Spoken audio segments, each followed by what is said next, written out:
The Icons of Real Estate podcast. Are you ready to learn the proven money-making secrets from top-producing Icon agents? Ready to skyrocket your business? This podcast is for you. Tune in every week and find out how to implement proven strategies to 10 times your business, from $3 million to $30 million in just 12 months. Brought to you by the Masters at Real Estate Marketing, Arter SEO.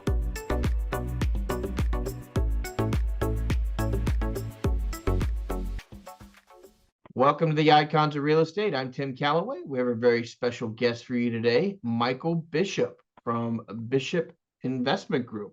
How are you, Mike? I'm doing very well. Thanks for having me, Tim. I appreciate it. Yeah, no worries. So, you're in syndication. You have a syndicate. Is it an open-end fund, or is it just an investment group? Or why don't you kind of explain to us a little bit about Bishop itself and kind of what you guys do?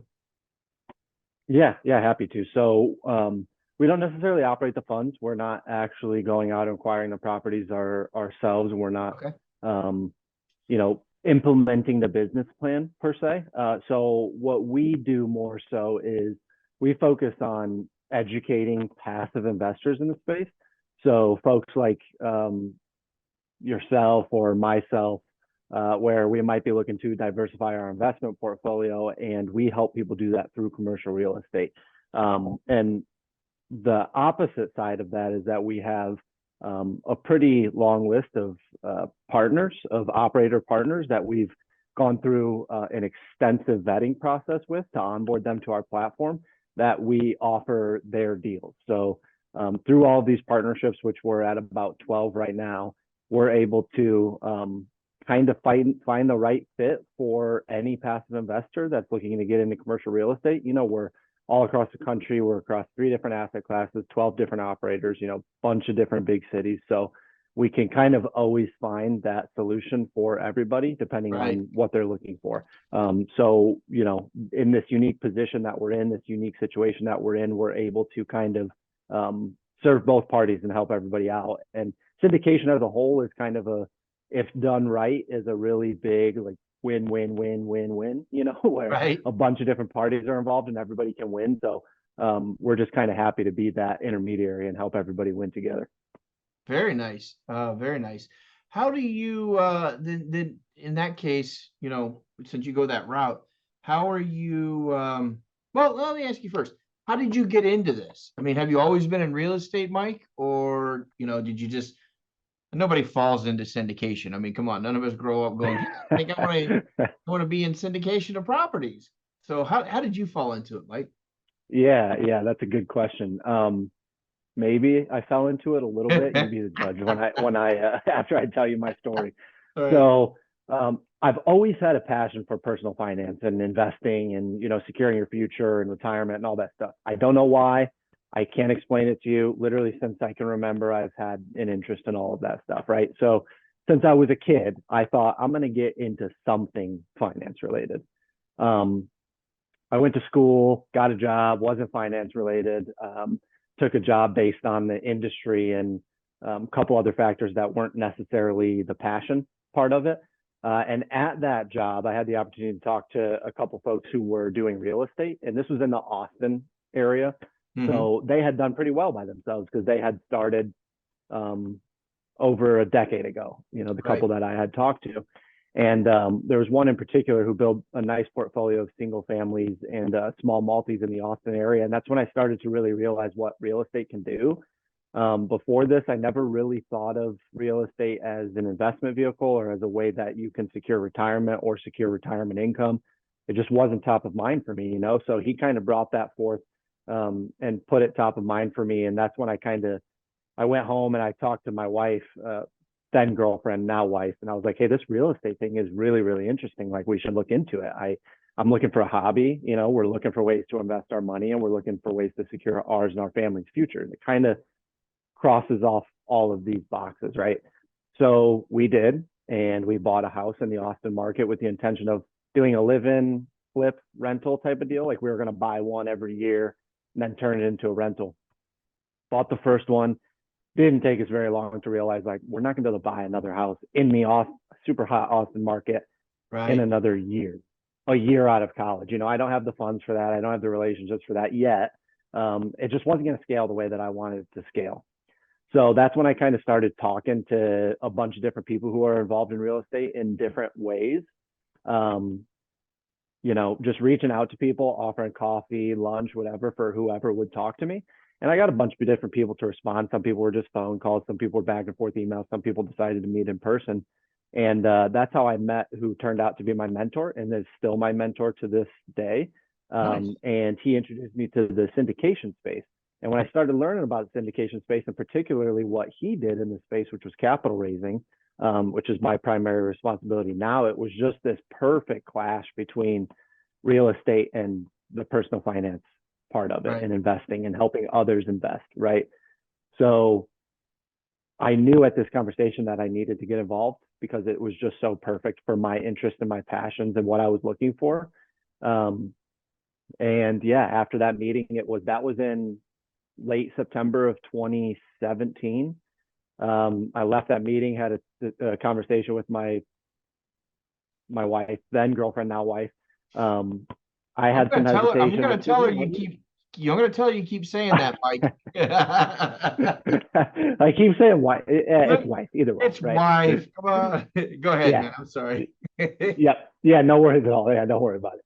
So I had a conversation where I had some hesitation, as most of us do if we're getting into a new venture. It's path of least resistance type of thing. But I was very interested and she could see that. So she really, really encouraged me to just go after it. What's the worst that could happen? She said, right? So I was like, you know what? You're right. I'm going to do it. And February 2018, remember this was 2017, late September 2017 that I met with my mentor. February 2018, I did my first deal. So I had formulated a business, came up with a business plan, started formulating a network, figuring out who I might be able to help that I already knew, and did my first deal February 2018. And it's been an awesome ride since then. I've had the opportunity to help a lot more people and partner with more operators and do bigger and better things with, together. Yeah, that's fantastic. So, tell me about the syndication deals overall. I mean, how are they coming to you, and how do you vet them? And are you local to your area? Tell me a little bit about that. Yeah, so the first one's the easiest one, local. We have several deals in Austin. We've exited some of them. We've gone full cycle on some. We have some in San Antonio, and then we have quite a few up in the Dallas area. And I was in Austin, like I just said, for quite a while. But my wife and I did you like that? I got that one right that time, right? My wife and I had our first baby 2.5 years ago. And about a year after he was born, we decided it was time to bring him closer to family. We missed him a little bit too, if I'm being honest with you. So we decided to bring him closer to family. Now we're in the Chicagoland area. So we're not necessarily local to all of our stuff, but we have stuff all across the country, really. So, we have one of our operators has a portfolio of properties in mid-Michigan. We have stuff in the Sun Belt states. We have stuff in Arizona, stuff in Texas, Florida, kind of all over the place. So we're never really too far from something. But how they come to us is, we have a lot of people reach out to us with like, hey, we've got this deal. Would you be interested in partnering on it, raising capital, things like that? But that's not exactly what we do. We prefer to vet our operators and bring them on board our platform so that we're kind of picking and choosing who we work with, right? Because of what we can bring to the table for these operators, we often have a pretty good pick of the litter, if you will, on experienced operators and those who have a good background and have proven themselves and things like that. So that process looks like, we start the relationship and then we go through the whole vetting process. What's your underwriting model like? Like, what's your business plan look like? Typically, do you stay to the same business plan and same asset class type of thing, or do you vary too much? One of the biggest ones, honestly, are the general partners and the key principles of these operators. Are they good people? Right. Like, that's it. Simply, are you good people? How do you treat your investors? We have a third party who does due diligence for us on all of the deals that those operators bring us. So I kind of skipped a step there. So we've got all of these operator partners, right? And they come to us with deals that they're doing. And they say, hey, we got this deal. Here's kind of the basics of it yet. We don't have all of the details yet, of course, because we don't have it under contract, but here's what we're thinking. Do you want to participate, and how much do you think you'll raise? What kind of demand do you have from your investors on something like this? And then at that point, we either at face value it's good to us or Right. it's not good. And if it is good, we send it through our third party unaffiliated company who does more due diligence on the underwriting and on the business plan. And then if it passes all of that, then we go ahead and send it out to our investors who've already kind of expressed interest and are, on our distribution list to receive opportunities. So how do you collect those investors? You keep a stable of them, I assume. And do they come directly through the website? Are you reaching out? Are there brokers bringing them into you? How does that happen? Yeah, I mean, it's kind of the broad spectrum, just like you'd imagine, like a real estate agent or an insurance agent or anything where it's like you have active clientele. It's kind of a broad spectrum of how they come to us, really. So I have a lot of folks come to me from podcasts. Yeah. I have, I was fortunate enough to do this presentation at my W-2 employer where I was talking about helping folks like myself invest in this stuff, passively invest in commercial real estate. So I've had a lot of people come to me that way. There's forums where people talk about real estate, and if you just share your knowledge and expertise and what you're up to, people will come to you naturally that way. Fair amount just from Google searches. So, I mean, you could see it really comes from every angle. Referrals, slow to start, of course. When I started in this business, I was pretty young. Don't come from a really wealthy background or know a whole lot of people who are very high income earners or anything. So my natural network was rather small at the start, but when you are dedicated to something and you've made up your mind that you will do this thing regardless, and you just keep taking daily actions and one step at a time, it's kind of like a snowball effect, just like anything else in the world is, right? So after all these years of taking one step every single day and just putting one foot in front of the other, built out a pretty nice little network of people I've been able to help. Yeah, it's nice it all comes together like that, especially like you said, you really believe in something, you can make anything happen, right? I mean, that's the bottom line. Yep, 100%. I absolutely believe in that. And, it's really nice, like you said, to see it all come together. And we've had a lot of deals go full cycle as of recently. So to see that and to see the way that I've been able to help people with the financial aspect of their life is just extremely fulfilling to me. Great feeling. So let me throw you a slight curveball, not too difficult, but let's put our heads together on this. If I came up to visit you in Chicagoland, where I lived there myself at least once, maybe twice, don't count that. But we come up, I take a visit, we have some lunch. And then I go, hey, you know what, Mike? I'm going to whip out my magic wand here. And if you have one issue that's nagging you on a regular basis about business and I can solve it, what would that be? That's a really good question. Unique question too. I like it. Give me a couple seconds here to think about that. No worries. I'm going to go make a sandwich. Hold on. Yeah, I think I would just honestly have to say, time. And what I mean by that is I feel like maybe a lot of people feel this way, but I feel like I probably feel a little bit stronger this way than a lot of people. I could do a lot more if I had a little bit more time. Like I'm sure that is relatable to other folks, but I have a young kid. I have a wife at home. I have a W-2 job, like I mentioned, which we can talk about if you're interested. I have a business that I run. I have 25 acres right outside of me here that I manage. I have just a whole lot of stuff going on. So you can imagine in the business, particularly when you've got all these other things, while the business is very important to me, so is my family, so is my job. I've committed to them. All these things are competing for my time.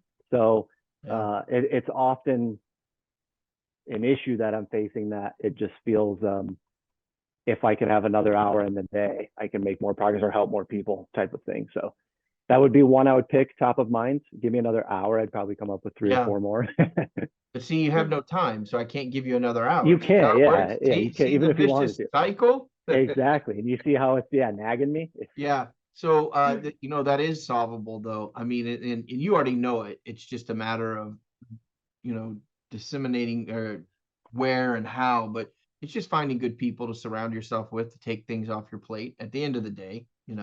You did bring it up. Yeah, go ahead. What's the W-2 job that you work with, and that you're also doing? Yeah, absolutely. So I mentioned earlier that I had taken a job out of school for, industry and pay, and as a young kid, I was taking the best offer that was given me out of college, right? So I took a job in tech. Specifically, I worked at General Motors in their IT department doing Linux administration, which essentially is just like running the operating system for a big Fortune 500 company with thousands and thousands of servers. Right. And for those who that lingo is a little bit weird for, think of servers as a computer on an industrial scale, and think of Linux as an operating system like Microsoft Word to manage all of those servers, right?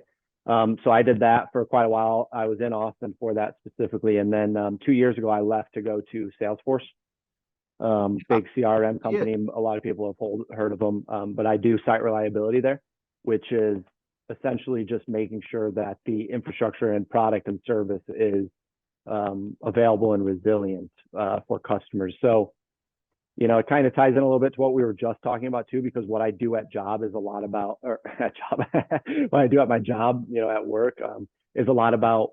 Your job is your job is your new girlfriend, Mike. Yeah. So it's a lot about like refining processes, and automating things and coming up with systems that make things more efficient and things like that. So very much relatable to what we were just talking about, but unrelated in the sense that one is technology and one is real estate and investing, but it works really well for me. Yeah. So is it, I hate for you to give away anything that's tucked away in the back of your mind that you don't want known, but is ultimately the goal to stay in the syndication as the primary and not have the W-2, or is that, or the Salesforce or anybody for that matter? Is that part of the goal, or no, you'll always have that secondary going on? You know what? To be honest with you, I've never really thought about that much, because right now it works and I'm doing exactly what I want to do. I know I just kind of sounds contradictory saying I don't have the time, but I was gonna say I solved your problem. Yeah, just quit your job.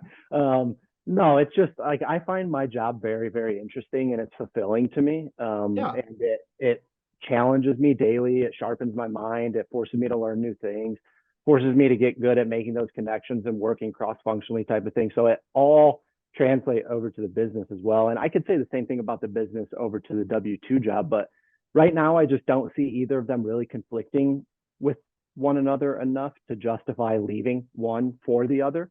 I'm able to make what I have going work right now. And if I could do both and help as many people as I can in the business, then I'm happy. If it gets to a point where maybe there's a lot of people I could be helping that I'm not, because some things are holding me back, maybe I will reconsider that or revisit this topic. But as of right now, it's not, I'm not giving anything away essentially because of one or the other. Yeah, nice. Yeah, it's nice to be able to do that. I'll tell you when it will happen. More kids. So yeah. Take it from a guy who has 4. Okay. So we're kind of winding down here a little bit. First and foremost, how would someone get in touch with you, Mike? Yeah, great question. My website has everything, www.bishopinvestinggroup.com. My email address is on there. You can join my list. I only send out deals and newsletters. I'm not a spammy type of person. I hate them myself, so why would I do that? And then my phone number is even on there. Happy to answer anything via email or help however I can. Awesome. And same thing with a phone call too. You can schedule time to chat with me from my website. Nice.